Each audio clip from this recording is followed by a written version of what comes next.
ಸರ್ಕಾರ ಮತ್ತು ಪಕ್ಷದ ಮುಖಂಡರು ಕಾರ್ಯಕರ್ತರ ವಿರುದ್ಧ ಶಾಸಕರು ಲಘುವಾಗಿ ಮಾತನಾಡುವುದನ್ನು ನಿಲ್ಲಿಸಬೇಕು. ಇಲ್ಲವಾದರೆ ಶಾಸಕ ದಿನಕರ್ ಶೆಟ್ಟಿ ವಿರುದ್ಧ ಕಾಂಗ್ರೆಸ್ ಕಾರ್ಯಕರ್ತರು ಎಲ್ಲಾ ಹಂತದಲ್ಲಿ ಪ್ರತಿಭಟನೆ ನಡೆಸಬೇಕಾಗುತ್ತದೆ ಎಂದು ಕುಮಟಾ ಬ್ಲಾಕ್ ಕಾಂಗ್ರೆಸ್ ಅಧ್ಯಕ್ಷ ಭುವನ್ ಭಾಗವತ್ ಎಚ್ಚರಿಸಿದರು. ದಿನಕರ್ ಶೆಟ್ಟಿ ಅವರು ಏಕಾಏಕಿ ನುಗ್ಗುವ ರೀತಿಯಲ್ಲಿ ಗಾಡಿಯನ್ನು ತಗೊಂಡು ಬಂದು ಅಲ್ಲಿ ನಿಲ್ಲಿಸ್ಕೊಂಡ್ರು. ಗಾಡಿ ಇಳಿದ ತಕ್ಷಣ ಅವ್ರದ್ದೇನು ಮಗ್ಗಿ ಮಾತು ಕೇಳ್ತೀರಿ, ಇದನ್ನು ನಾವು ಪ್ರಶ್ನೆ ಮಾಡಲಿಕ್ಕೆ ಅಂತ ಹೋದಾಗ ನಮ್ಮ ಮೈ ಮೇಲೆ ಬಂದಾಗೆ ವರ್ತಿಸಿದ್ರು. ಕುಮಟಾ ಪಟ್ಟಣದ ಕಾಂಗ್ರೆಸ್ ಕಾರ್ಯಾಲಯದಲ್ಲಿ ಬುಧವಾರ ಸುದ್ದಿಗೋಷ್ಠಿ ನಡೆಸಿ ಮಾತನಾಡಿದ ಅವರು, ಪುರಸಭೆ ಕಾರ್ಯಾಲಯ ಸ್ಥಳಾಂತರಗೊಂಡ ಸಂದರ್ಭದಲ್ಲಿ ಕಾಂಗ್ರೆಸ್ ಮುಖಂಡರು ಪತ್ರಕರ್ತರ ಜೊತೆ ಅನಿಸಿಕೆ ಹಂಚಿಕೊಳ್ಳುವಾಗ ಮಧ್ಯೆ ಪ್ರವೇಶಿಸಿದ ಶಾಸಕರು ಕಾಂಗ್ರೆಸ್ ಮುಖಂಡರು ಬೊಗಳೆ ಬಿಡುತ್ತಾರೆ, ಅವರ ಮಾತನ್ನ ನಂಬಬೇಡಿ ಎಂದು ಹೇಳಿದ್ದನ್ನ ಕಾಂಗ್ರೆಸ್ ಪ್ರಮುಖರಿಗೆ ಕೆರಳಿಸಿತ್ತು. ಹೀಗಾಗಿ ಶಾಸಕರು ಮತ್ತು ಕಾಂಗ್ರೆಸ್ ಮುಖಂಡರ ನಡುವೆ ವಾಗ್ವಾದಕ್ಕೆ ಕಾರಣವಾಗಿತ್ತು. ಕುಮಟಾ ಮುನ್ಸಿಪಾಲಿಟಿಯ ಕಟ್ಟಡ ಸ್ಥಳಾಂತರವನ್ನು ಮಾಡಿದರು. ಅಲ್ಲಿಂದ ನಮ್ಮ ಒಬ್ಬ ಪತ್ರಕಾರ ಮಿತ್ರರಿಗೆ ಏಕವಚನದಲ್ಲೇ ಶುರು ಮಾಡಿದ್ರು.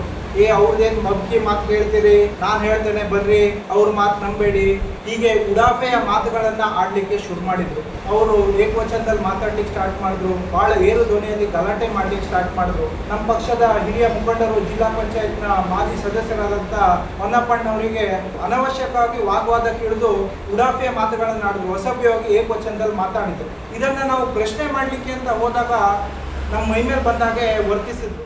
ಅದನ್ನ ಉಲ್ಲೇಖಿಸಿದ ಅಧ್ಯಕ್ಷರು, ಕಾಂಗ್ರೆಸ್ ಸರ್ಕಾರದಲ್ಲಿ ಶಾಸಕರು ಅನುದಾನ ತಂದು ಕಾಮಗಾರಿ ನಡೆಸುತ್ತಿದ್ದಾರೆ. ಇದು ನಮ್ಮ ಸರ್ಕಾರ ನೀಡುವ ಅನುದಾನವಾಗಿದೆ. ಹೀಗಿದ್ರೂ ಸಭೆ ಸಮಾರಂಭಗಳಲ್ಲಿ ಶಾಸಕರು ಸರ್ಕಾರ ಅಭಿವೃದ್ಧಿಗೆ ಅನುದಾನ ನೀಡ್ತಿಲ್ಲ ಎಂದು ಹಗಲಿರುಳು ದೂರುತ್ತಿದ್ದಾರೆ. ಇದು ಅವರ ಜಾಯಮಾನ. ಈ ರೀತಿ ಸುಳ್ಳು ಬುರುಡೆ ಬಿಡುವುದನ್ನ ಶಾಸಕರು ನಿಲ್ಲಿಸಬೇಕು ಎಂದು ಶಾಸಕರ ವಿರುದ್ಧ ಗುಡುಗಿದ್ರು. ನಮ್ಮ ಸರ್ಕಾರದ ಬಗ್ಗೆ ಅನವಶ್ಯಕ ಮಾತನಾಡ್ತಾ ಇದ್ರು. ₹1 ಅನುದಾನ ಬರ್ತಾ ಇಲ್ಲ, ಏನು ಅನುದಾನ ಬರ್ತಾ ಇಲ್ಲ ಅಂತ ಕಣ್ಣಲ್ಲಿ ಸುಳ್ಳು ಹೇಳುವಂತದ್ದನ್ನು ಮಾಡ್ತಾ ಇದ್ರು. ಅಭಿವೃದ್ಧಿಗೆ ಹಣ ಸಿಗ್ತಾ ಇಲ್ಲ, ಆದ್ರೆ ಅನುದಾನವೇ ಬಂದಿಲ್ಲ, ಏನು ₹1 ಬಂದಿಲ್ಲ ಹೇಳುವಂತ ಹಸಿ ಸುಳ್ಳನ್ನ ಹೇಳುವಂತದ್ದನ್ನ ಶಾಸಕರು ಬಿಡ್ಬೇಕು. ವಿಧಾನಸಭಾ ಕ್ಷೇತ್ರದಲ್ಲಿ ಬರುವ ಅಭಿವೃದ್ಧಿ ಅನುದಾನ ಕಾಮಗಾರಿ ಉದ್ಘಾಟನೆ ಶಿಷ್ಟಾಚಾರದಂತೆ ಶಾಸಕರೇ ನೆರವೇರಿಸಬೇಕಾಗುತ್ತದೆ. ಹೀಗಾಗಿ ಇಂತಹ ಕಾರ್ಯಕ್ರಮಗಳಲ್ಲಿ ಕಾಂಗ್ರೆಸ್ ಯಾರೂ ಪಾಲ್ಗೊಳ್ಳುತ್ತಿಲ್ಲ. ಶಾಸಕರ ಅಣತಿಯಂತೆ ನಡೆಯದ ಅಧಿಕಾರಿಗಳನ್ನ ಅವರು ಬೆದರಿಸುತ್ತಾರೆ. ವಿಧಾನಸಭೆಯಲ್ಲಿ ಹಕ್ಕುಚ್ಯುತಿ ಮಂಡಿಸುವುದಾಗಿ ಧಮಕಿ ಹಾಕುತ್ತಾರೆಂದು ಕೆಲವು ಅಧಿಕಾರಿಗಳು ನಮ್ಮಲ್ಲಿ ತೋಡಿಕೊಂಡಿದ್ದಾರೆ. ಅಧಿಕಾರಿಗಳಿಗೆ ಕಿರುಕುಳ ನೀಡುವ ಶಾಸಕರ ಮನಸ್ಥಿತಿ ಇತ್ತೀಚಿನದಲ್ಲ. ಬಹಳಷ್ಟು ಜನ ನನ್ನ ಅಧಿಕಾರಿಗಳು ಹೇಳಿದ್ದಾರೆ, ಅವ್ರು ನಾನು ಹೇಳೋದನ್ನ ಕೇಳುವುದಿಲ್ಲ ಅಂದ ತಕ್ಷಣ ನಿಮ್ಮ ಮೇಲೆ ಹಕ್ಕುಚ್ಯುತಿ ಮಂಡನೆ ಮಾಡ್ತಾನೆ ಅಂತ ಹೆದರಿಸ್ತಾರೆ. ಅಧಿಕಾರಿಗಳಿಗೆ ಬಹಳಷ್ಟು ಜನ ನನಗೆ ಹೇಳಿದವರಿದ್ದಾರೆ, ಅವ್ರು ಏನೇನು ಮಾತಾಡಿದ್ದಾರೆ ಏನೇನು ಅಂತ ಹೇಳ್ಕೊಂಡು. ನಿಮ್ಗೆ ಗೊತ್ತಿದೆ ಅವ್ರ ಮಾತಿನ ಶೈಲಿ ಯಾವ ರೀತಿ ಮುಂಚೆಯಿಂದ ಇದೇ ತರ ನಡ್ಕೊಂಡ್ ಬಂದಿದೆ. ಈ ಹಿಂದೆ ಮಹಿಳಾ ಅಧಿಕಾರಿಯೊಬ್ಬರ ವಿರುದ್ಧ ಸದನದಲ್ಲಿ ಅವರು ಹಕ್ಕುಚ್ಯುತಿ ಮಂಡಿಸಿದ್ರು. ಹೀಗಾಗಿ ಈ ಬ್ರಹ್ಮಾಸ್ತ್ರವನ್ನ ಅಧಿಕಾರಿಗಳ ಮೇಲೆ ಬಿಡುವುದಾಗಿ ಅವರು ಬೆದರಿಸುತ್ತಿರುವುದು ಖಂಡನೀಯ. ಇನ್ನೊಮ್ಮೆ ಒಂದು ಮಹಿಳಾ ಅಧಿಕಾರಿಗೂ ಕೂಡ ಇದೇ ರೀತಿ ಮಾಡಿ ವೈಯಕ್ತಿಕ ದ್ವೇಷವನ್ನ ಸಾಧಿಸಿದ್ರು. ಜನರು ಯಾರು ಹಿರಿಯರು ಹೋದ್ರೆ ಈ ತರ ಮಾತಾಡ್ತಾರೆ, ಯಾರು ಕೆಲಸ ಕೇಳ್ಕೊಂಡೋದ್ರೆ ಇಂಥದ್ದೊಂದು ಮಾಡ್ಕೊಡಿ ಅಂದ್ರೆ ಅಸಭ್ಯವಾಗಿ ಮಾತಾಡೋದು, ನೀವು ನಮ್ಗೆ ಮತ ಹಾಕಿಲ್ಲ ಅಂತ ಹೇಳುವಂಥದ್ದು, ಅಧಿಕಾರಿಗಳಿಗೆ ಹೆದರಿಸುವಂಥದ್ದು. ಮುನ್ಸಿಪಾಲಿಟಿಲಿ ನಮ್ಮವ್ರದ್ದು ಯಾರ್ದಾರೋ ಹೆಸರು ಬರ್ಕೊಂಡು ಅಧಿಕಾರಿ ಓಡೋಗಿದ್ರ, ಯಾರ ಹೆಸರು ಬರ್ದಿದ್ರು ನೋಡಿ ಇಡೀ ಕ್ಷೇತ್ರದವ್ರಿಗೆ ಎಲ್ಲರಿಗೂ ಗೊತ್ತಿದೆ ಯಾರ ಹೆಸರು ಬರ್ದಿಟ್ಟು ಯಾರು ಕಿರುಕುಳಕ್ಕೆ ಬೇಜಾರಾಗಿದ್ರು ಅಂದ್ಬಿಟ್ಟು. ಮಾನ್ಯ ಶಾಸಕರಿಗೆ ದಯಮಾಡಿ ಹೇಳುವಂಥದ್ದು, ಇಂಥ ವರ್ತನೆಗಳನ್ನಾದ್ರೂ ಇನ್ನಾದ್ರೂ ನೀವು ಸುಧಾರಿಸಿಕೊಳ್ಳುವಂಥದ್ದು ಮಾಡಿ, ಒಂದು ಒಳ್ಳೆ ರೀತಿಯಲ್ಲಿ ಕೆಲಸವನ್ನ ಮಾಡ್ಕೊಂಡು ಹೋಗುವಂಥದ್ದು ಮಾಡಿ. ಈ ತರ ಅಸಭ್ಯವಾಗಿ ಮಾತಾಡೋದು, ಉಡಾಫೆಯನ್ನ ಮಾತನಾಡೋದು ಬಿಡಬೇಕು ಅಂತ ನಾನು ಈ ಸಂದರ್ಭದಲ್ಲಿ ಕೇಳ್ಕೊಂತ. ಶಾಸಕರ ಕೊಳಕು ಧೋರಣೆಯಿಂದ ಬಿಜೆಪಿ ಪಕ್ಷದ ಹಲವು ಕಾರ್ಯಕರ್ತರು ಕಾಂಗ್ರೆಸ್ ಪಕ್ಷಕ್ಕೆ ಸೂಕ್ತ ಸಮಯದಲ್ಲಿ ಬರುವುದಾಗಿ ತಿಳಿಸಿದ್ದಾರೆ ಎಂದು ಭಾಗವತ್ ತಿಳಿಸಿದ್ರು. ನಿಮ್ ಜೊತೆ ಇರುವಂತ ಬಹಳಷ್ಟು ಜನ ನಮ್ಮ ಪಕ್ಷದಲ್ಲಿ ಜೊತೆ ಸಂಪರ್ಕದಲ್ಲಿದ್ದಾರೆ. ಮುಂದಿನ ದಿನಗಳಲ್ಲಿ ಅವರೆಲ್ಲರೂ ಕೂಡ ನಮ್ಮ ಪಕ್ಷಕ್ಕೆ ಬರ್ಲಿಕ್ಕೆ ತಯಾರಾಗಿದ್ದಾರೆ.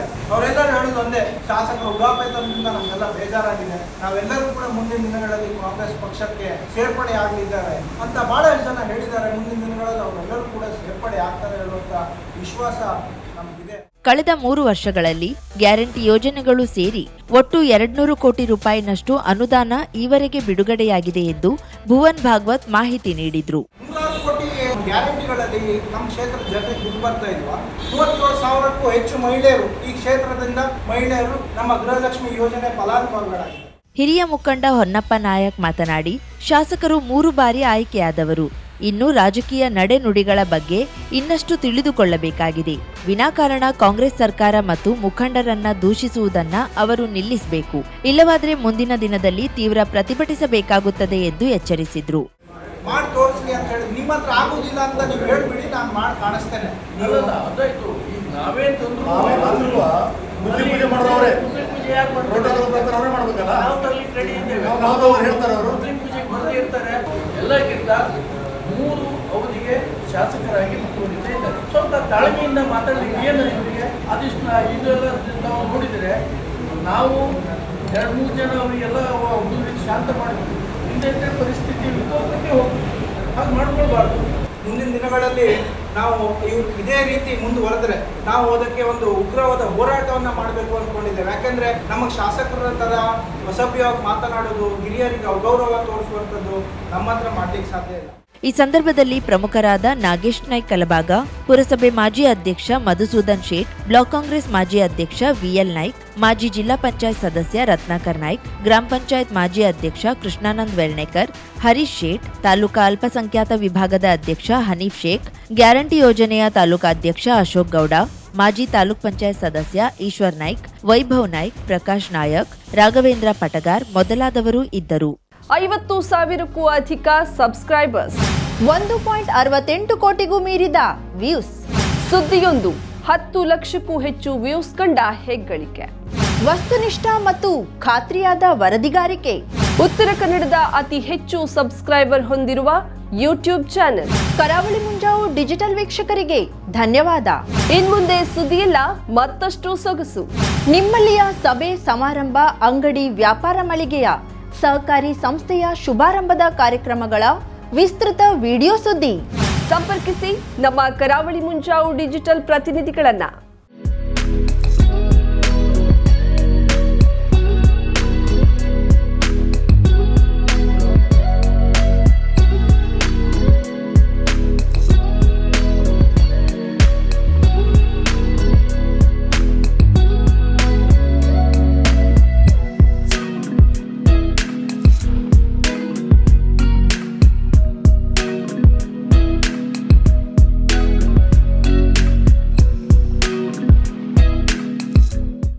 ಸಮಾರಂಭ ನಿಮ್ಮದು, ಸಂಭ್ರಮ ನಮ್ಮದು.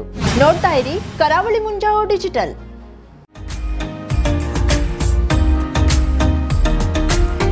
ಮಿಲನ್ ಎಂಟರ್ಪ್ರೈಸಸ್ ಬೃಹತ್ ಎಲೆಕ್ಟ್ರಾನಿಕ್ ಹಾಗೂ ಫರ್ನಿಚರ್ ಮಳಿಗೆ. ಉತ್ತರ ಕನ್ನಡ ಜಿಲ್ಲೆಯಲ್ಲೇ ಅತಿ ಹೆಚ್ಚು ಮಳಿಗೆಗಳನ್ನ ಹೊಂದಿರುವ, ಅತಿ ಹೆಚ್ಚು ಸಂತೃಪ್ತ ಗ್ರಾಹಕರನ್ನ ಹೊಂದಿರುವ ಮೂಲಕ ಹೆಗ್ಗಳಿಕೆಗೆ ಪಾತ್ರವಾಗಿರುವ ಏಕೈಕ ಸಂಸ್ಥೆ ಮಿಲನ್ ಎಂಟರ್ಪ್ರೈಸಸ್.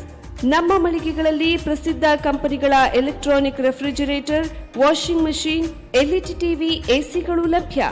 ಭಾರತದ ಕರಾವಳಿ ಹವಾಮಾನಕ್ಕೆ ಹೊಂದಿಕೊಳ್ಳುವ ನಂಬರ್ 1 ಬ್ರ್ಯಾಂಡ್ ಆದ ಗೋದ್ರೇಜ್ ಕಂಪನಿಯ ಕಪಾಟು, ಆಫೀಸ್ ಟೇಬಲ್, ಆಫೀಸ್ ಚೇರ್, ಬ್ಯಾಂಕ್ಗಳಿಗೆ ಹಾಗೂ ಚಿನ್ನದ ಅಂಗಡಿಗಳಿಗೆ ಬೇಕಾಗುವ ಸೇಫ್ ಲಾಕರ್ಗಳು ಅತಿ ಕಡಿಮೆ ಬೆಲೆಯಲ್ಲಿ ಲಭ್ಯವಿದೆ. Teak wood sofa set, wooden dining table ಹಾಗೂ ಗ್ರಾಹಕರಿಗೆ ಬೇಕಾಗುವ ಅಳತೆಯಲ್ಲಿ ನಿಮ್ಮ ಮನೆಗೆ ಹೊಂದಿಕೊಳ್ಳುವ ಹಾಗೆ ಫರ್ನಿಚರ್ ಗಳನ್ನ ಮಾಡಿಕೊಡಲಾಗುವುದು. ಕಸ್ಟಮೈಸ್ಡ್ ಕಿಚನ್, ವಾರ್ಡ್ರೋಬ್ ಗಳನ್ನ ಅತಿ ಹೆಚ್ಚು ವರ್ಷಗಳ ಕಾಲ ಬಾಳಿಕೆ ಬರುವ ಹಾಗೆ ವಾರಂಟಿಯೊಂದಿಗೆ ಮಾಡಿಕೊಡಲಾಗುವುದು. ನಮ್ಮಲ್ಲಿ ಡ್ಯೂರಾಫ್ಲೆಕ್ಸ್, ಗೋದ್ರೇಜ್ ಕಂಪನಿಯ memory foam mattress, orthopaedic mattress, spring ಮ್ಯಾಟ್ರೆಸ್ಗಳು ಕಡಿಮೆ ಬೆಲೆಯಲ್ಲಿ ಲಭ್ಯ. ವಿವಿಧ ಕಂಪನಿಗಳ ನವೀನ ಮಾದರಿಯ mixer, grinder, fan, cooker, tawa, flask, micro ಓವೆನ್ಗಳು ಲಭ್ಯವಿದೆ. 0% ಬಡ್ಡಿಯೊಂದಿಗೆ ಸ್ಥಳದಲ್ಲಿಯೇ ಬಜಾಜ್ ಫೈನಾನ್ಸ್ ನಿಂದ ಸಾಲ ಸೌಲಭ್ಯವಿದೆ. ಮಿಲನ್ ಎಂಟರ್ಪ್ರೈಸಸ್ ನಲ್ಲಿ ಖರೀದಿ ಮಾಡುವ ಗ್ರಾಹಕರಿಗೆ ಡಿಸ್ಕೌಂಟ್ ಮತ್ತು ಗಿಫ್ಟ್ ಜೊತೆಗೆ ಪ್ರತಿ 2,000 ರೂಪಾಯಿಗಳ ಖರೀದಿಗೆ ಒಂದು ಬಂಪರ್ ಲಕ್ಕಿ ಡ್ರಾ ಕೂಪನ್ ನೀಡಲಾಗುವುದು. ಈ ಲಕ್ಕಿ ಡ್ರಾನಲ್ಲಿ 7 ಲಕ್ಷದವರೆಗೆ ಬಹುಮಾನ ಗೆಲ್ಲುವ ಅವಕಾಶ ನಿಮ್ಮದಾಗಿರುತ್ತದೆ. ಲಕ್ಕಿ ಡ್ರಾದಲ್ಲಿ 1 ಕಾರ್, 2 ಬೈಕ್ ಮತ್ತು ರೆಫ್ರಿಜರೇಟರ್, ವಾಷಿಂಗ್ ಮಷೀನ್ ಸೇರಿದಂತೆ 30 ಲಕ್ಕಿ ಗ್ರಾಹಕರಿಗೆ ಬಹುಮಾನ ಗೆಲ್ಲುವ ಅವಕಾಶ. ಗ್ರಾಹಕರ ಸಂತೃಪ್ತಿಗೆ ನಮ್ಮ ಮೊದಲ ಆದ್ಯತೆ ಎನ್ನುವುದು ಮಿಲನ್ ಎಂಟರ್ಪ್ರೈಸಸ್ ನ ವಾಕ್ಯ.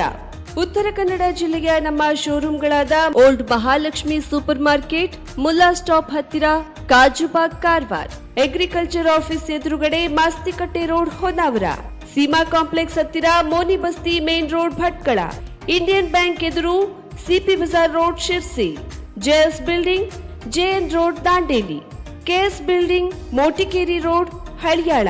ಇಲ್ಲಿಗೆ ತಪ್ಪದೇ ಭೇಟಿ ನೀಡಿ ಸಂತೃಪ್ತರಾಗಿ.